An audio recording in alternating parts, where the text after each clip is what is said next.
योग क्या है? जोड़ना? अधिकतर तो यही सुना है ना।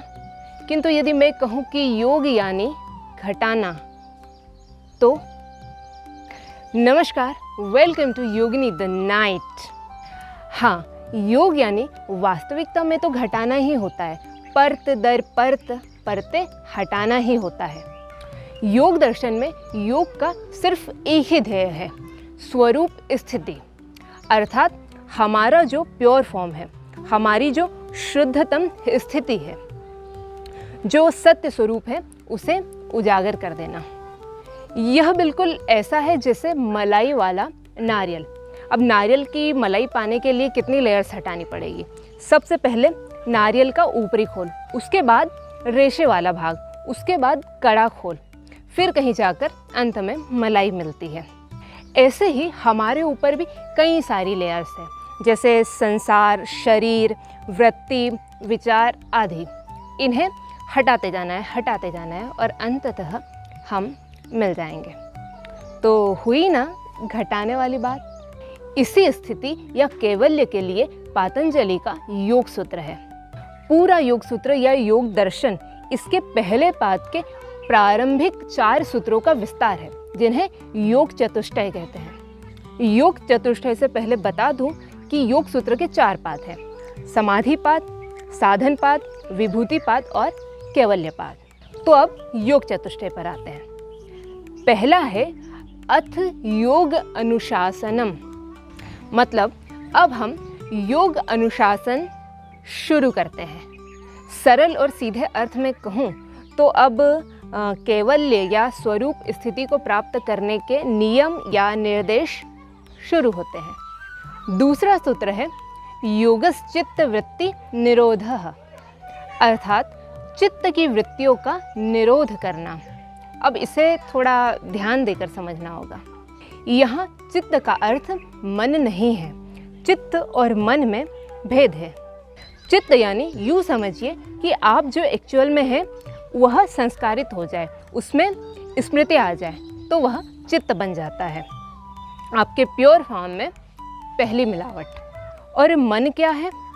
मन इंद्रियों या सेंसेस के द्वारा लाए गए मैसेजेस को परसीव करने का और वहाँ से आगे भेजने का कार्य करता है। यूँ कहिए कि हमें जो आभास होता है वो मन से ही होता है। आँखें नहीं देखती, मन देखता है। मन को इंद्रियों का राजा कहते हैं। मन इंद्रिय ही है, सेंस ही है। सो अंतर क्लियर?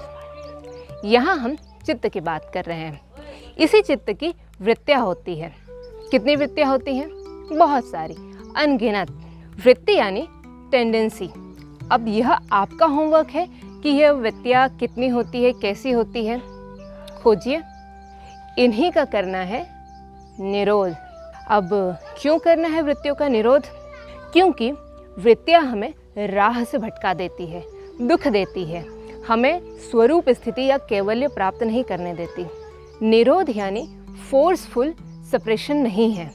मैं तो कहती हूँ हम ऐसे बन जाएं कि जैसे अभी ये वृत्तियाँ हमारी मालकिन बन हमें नचाती है, ऐसे ही हम उसके मालिक या मालकिन बन जाए। तीसरा है जो कि आपको पढ़ के बताना पड़ेगा, वह है तदा दृष्टु स्वरूपे अवस्थानम, अर्थात जब चित्त की वृत्तियों का निरोध हो जाता है तो जो दृष्टा है या जो साधक है उसकी अपने स्वरूप में स्थिति हो जाती है, यानी कि उसको स्वरूप स्थिति प्राप्त हो जाती है, और जिसके बारे में हम आरंभ में ही बात कर चुके हैं, जो कि योग का ध्येय है। अब चौथा सूत्र भी आपको पढ़ के सुनाना पड़ेगा, तो जो है वृत्ति सारूप्य मित्रत्र। इसका मोटा मोटा अर्थ समझिए कि जब साधक को, दृष्टा को स्वरूप स्थिति प्राप्त हो जाती है, उसके बाद भी उसमें वृत्तियों का स्वरूप दिखाई देता है। स्वरूप स्थिति में अवस्थित व्यक्ति भी हमारी ही तरह कर्म करता है, लेकिन अंतर इतना होता है कि हम में कर्ता भाव होता है और उस व्यक्ति में कर्ता भाव नहीं होता। इस वीडियो में मैंने इन सूत्रों का एक ब्रीफ इंट्रो दिया है, मतलब छोटा सा इंट्रो है, क्योंकि चित्त वृत्तियों आदि को समझने के लिए एक पूरा का पूरा डेडिकेटेड वीडियो चाहिए। तो अगर आप चाहते हैं कि वीडियो बनाऊं तो कमेंट करिए चित्त वृत्ति। योग का ध्येय क्या था? स्वरूप स्थिति, कैवल्य। इसी को एक और नाम दिया गया है, समाधि, असंप्रज्ञात समाधि या निर्बीज समाधि। अब समझते हैं समाधि को। सर्वप्रथम मैं आपको मेरा विचार बताती हूँ। समाधि में दो शब्द हैं, सम और धी। सम अर्थात समान और धी अर्थात बुद्धि। जब आपकी बुद्धि समत्व में आ जाए तो वह है समाधि। समझिए, आप है समाधिस्थ।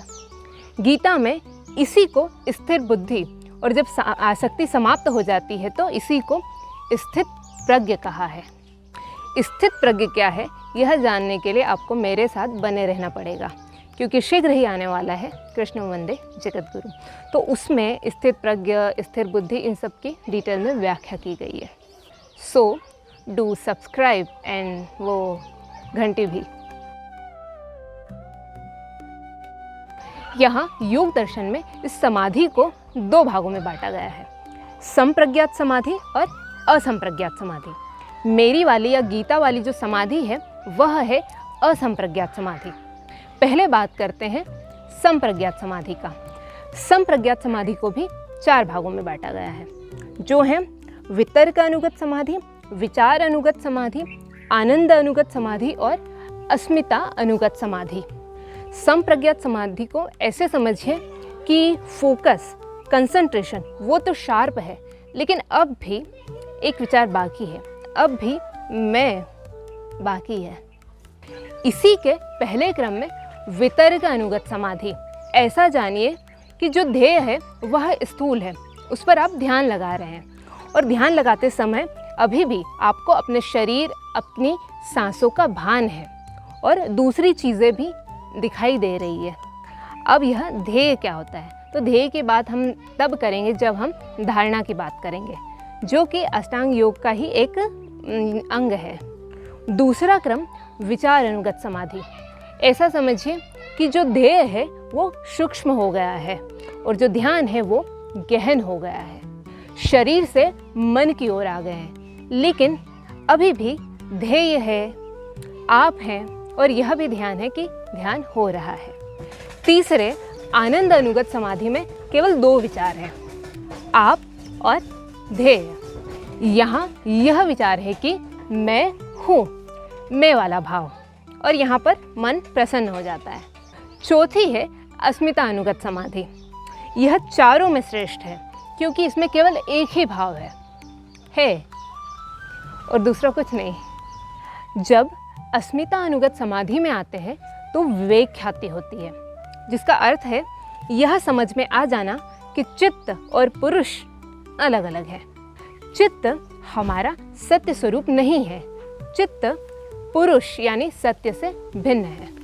जब विवेक ख्याति होती है, सत्य और असत में अंतर करने का विवेक जागृत होता है, उसके बाद वैराग्य, पर वैराग्य, असंप्रज्ञात समाधि और कैवल्य के बात आती है।